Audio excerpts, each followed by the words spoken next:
What do you really need to know about Congo? It's the greatest single example in history of how predatory elites rip off millions of people and get away with it. Congo is one of the most mineral-rich countries in the world. It's got gold, diamonds, copper, uranium, cobalt and coltan, which you use every day. It's in mobile phones, laptops, even jet engines. There's estimated to be more than $24 trillion worth of mineral wealth under Congo's soil. So why are its people some of the poorest in the world? It starts with the story of a great crime. Back in 1885, a king in search of an empire created a state the size of Western Europe. King Leopold of Belgium drew borders through ancient kingdoms, forcing 450 different ethnic groups into a new state.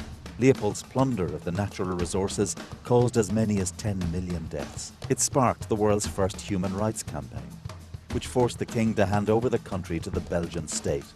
But Congo remained a place where the white man dominated and exploited.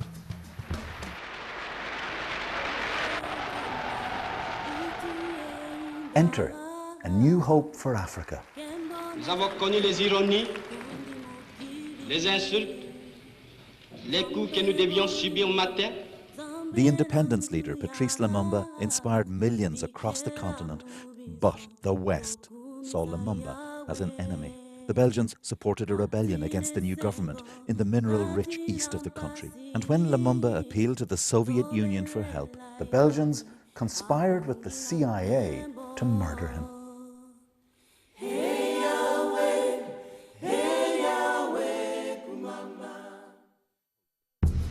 it paved the way for the 3 decades-long rule of President Mobutu.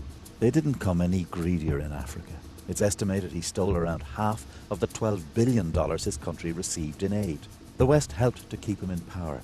A people and a country finally breaking under the strain of 26 years of autocratic and brutal dictatorship. But Mobutu's era ended in the most unexpected of ways. Genocide in Rwanda, the country next door, saw millions flee into Congo. War followed them.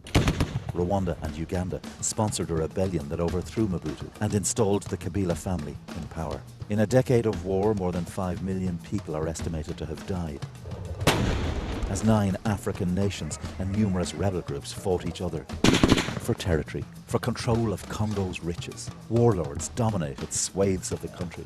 The word used to describe you is warlord, not peacemaker, warlord. I'm not a warlord. It always comes back to the money. We're going to make some history together today. With the tech boom of the new millennium, Congolese coltan was in high demand.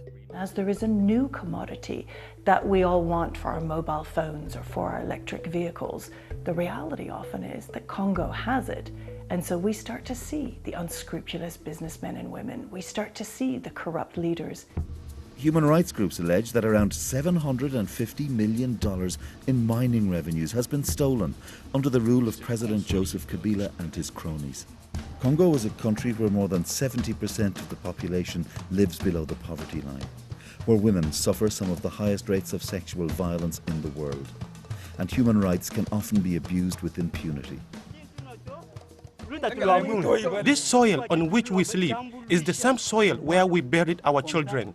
Such suffering isn't the natural condition of these people, it's man-made, and that is the tragedy of Congo. The current president, Joseph Kabila, has stayed in power beyond the 2 terms allowed to him under the constitution. But something new and big has been happening in Congo. They're protesting, they're organizing, they're using social media in a way we've never seen before. Are you afraid of the state? No, jamais. Elections are due at Christmas, but Joseph Kabila isn't giving up his influence. A protege has been nominated to run for president, and the political opposition is divided. Youthful idealism will face an uphill struggle against corruption and misrule.